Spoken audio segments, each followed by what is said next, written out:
If you want to automate tasks on your computer, watch this first. Today we are comparing TinyTask and AutoHotkey. Both tools help you automate repetitive tasks. They can save time by doing things for you automatically. Let's start with TinyTask. TinyTask is extremely simple. It records your actions like mouse clicks and keyboard input and plays them back. No coding needed at all. Now, AutoHotkey. AutoHotkey is much more powerful. It lets you write scripts to automate almost anything on your computer, but it requires some basic coding. Here's the main difference. TinyTask is simple and record based.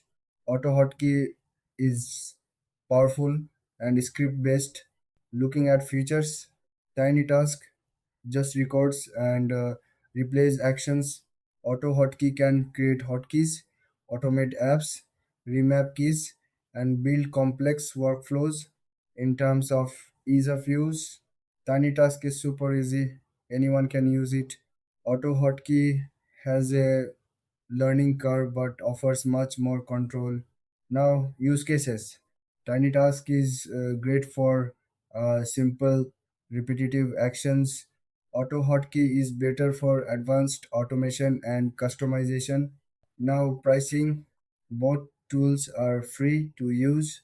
So, TinyTask is best for quick and simple automation.